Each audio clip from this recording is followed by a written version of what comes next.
my name's Kyle. This is my long-term review of the 2018 YZ250X. The kind of racing I do is cross countries and hare scrambles typically. I've raced motocross with this bike as well, but the majority of my experience with it is in Alberta, Canada, racing on single track.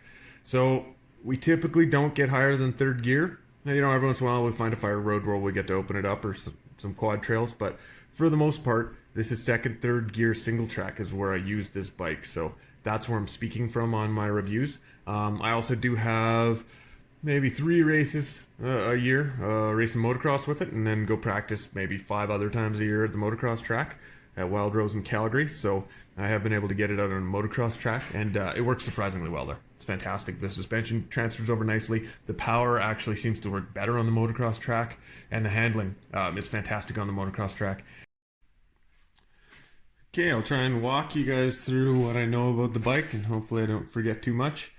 First thing to speak on these bikes is their value. It's a great bike for the price. I bought this and my previous bike for a good deal for both of them. This one I got for $7,500 out the door, taxes in, and that's for a brand new dirt bike. So that's pretty sweet. That being said, the next thing is the quality of these things. They're fantastic. I've got 200 hours on my last bike and had no mechanical failures whatsoever. And I have 150 hours on this one and no mechanical failures whatsoever on this one either. And with this bike, I got 150 hours on it, and it's on its original top end still, and it seems to be running well. I'm going to rebuild the engine here this winter, so I'll check the piston ring end gap and see if I pushed it too long or how it's doing in there. But as far as how it's running and stuff, it's still running great, so that's pretty fantastic. But it's not all sunshine. One of the things I didn't like about this bike, and this has been with all the Yamahas I've owned, the front brakes. It starts off really good, like from off the showroom floor. It's pretty good brakes. They're impressive. They're relatively easy to use. They have good stopping power, but it just seems to decline the longer you own the bike. And so I've bled the fluid, I've replaced the pads, I've done new rotors, I've done you name it, and you just never get it back to working nearly as well as it did when it was new, or as good as a KTM Brembo setup.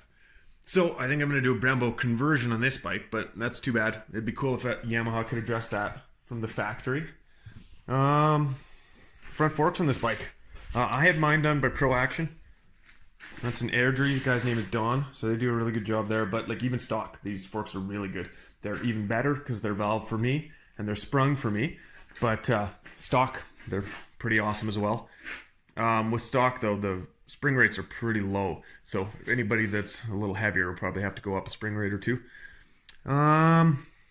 Engine wise, this thing is pretty smooth. You could tell its motocross heritage is still there. It's no KTM 300. It doesn't have the low down torque or the smoothness that the 300 has, but it's relatively smooth as far as a 2-stroke goes. For you 4-stroke guys, it's still going to hit kind of hard and stuff, but it's not bad. They definitely made some improvements with the 250X, and it's a lot of fun to ride that way. So that's kind of cool. Something I learned was I have the stock pipe on it right now, and so I rode the stock pipe in the for 2018, and for 2019 I had the FMF gnarly on it, and I've just gone back to the stock pipe and probably put another 10 hours on the stock pipe, and it's the way to go. The FMF gnarly, it gives a little bit more down low power, and I thought that was kind of a good thing at first, but it hits really hard in the low to mid range, and it just tires you out really fast. And I've been racing for the past couple of years, and it's just not helpful if you're just going for sprint speed. The FMF gnarly's probably the way to go, but on the motocross track, off-road, wherever you are, the stock pipe just seems to outperform. It's just smoother transition, and then it has a really strong top end. So you want to go fast, you just have to wring out the bike a little bit. Whereas with the gnarly, it just goes fast all the time and doesn't have as much top end. And yeah, I found it tiring. So just my experience there. What else do we got? Oh yeah, the stock chain. It's an O-ring chain on these things. It's fantastic quality. I put 200 hours on my last bike's chain. I've got 150 on this chain, and they're both hanging in there great. I kind of like the blue wheels. I think they're sweet. The stock sprockets are fine, but I changed them out because I changed the gearing. FMF Power Core 2 silencer. I like the way it makes the bike run. I noticed the difference from stock. I have the stock pipe, and I've switched back from stock to the FMF, and the FMF makes it run better. Makes it a smoother transition and just a smoother ride with maybe a little bit more power. And it's got a spark arrestor, so that's a win. Rear brakes, they're good. No issues there. They you bleed them once in a while, but they're effective. Rear shock, same thing. Performed super well. Had mine done by Pro Action, so it's not exactly stock, but when it was no issues there. It worked well. So ergonomics. I'm 6'2", and I find this bike, it's a little bit small feeling, but I don't know. Maybe that's just me. It works well. Whatever.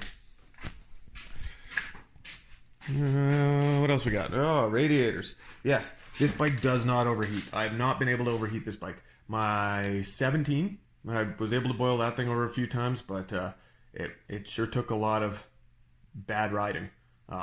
My 2018, like, I've done some really stupid things, got stuck and abused it and slipped the clutch and done you name it, and it just hasn't boiled over. So that's pretty amazing.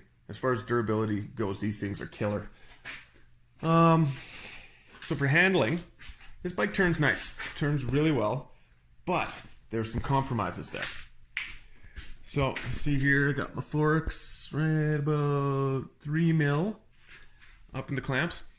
And that's just something you end up having to play with, is fork height. So if you want to turn, you keep lowering them in the clamps, and then it starts to head shake. If you want it to be stable, it doesn't turn all that well, and it doesn't head shake. So, you got to try and find whatever compromise works for you. I race mostly single track, like hare scrambles and cross countries. So I set it up to turn, and once it's a high third gear, things start to get a little sketchy. But you can set it up however you like. You can't have both. Either it turns or it's stable. That's been my experience. Maybe some guys can set the sag differently and get some different things to happen there, and maybe enlighten me on that stuff, but I haven't been able to get great results. But overall, for what I'm using it for, it works fantastic. And if I were riding more desert and stuff like that, I'd probably just change my setup and be able to make it work. But I have ridden friends' KTMs that just seem to work in both situations without having to change the setup. So something there. But yeah, I'm just probably rambling at this point. Oh, jetting. So pretty easy. Tons of forums out there. Good information. I just went to JD Jetting and made it easy. Just followed their charts, and yeah, it works great. That's it. Okay, thanks for watching. You can follow me on Instagram at KPRacing730. Goodbye. And on a side note, I guess, I feel like I'm a good person to review this motorcycle. I've got enough hours on it that I've actually worn a hole through my subframe with my boots. So I've got the time in.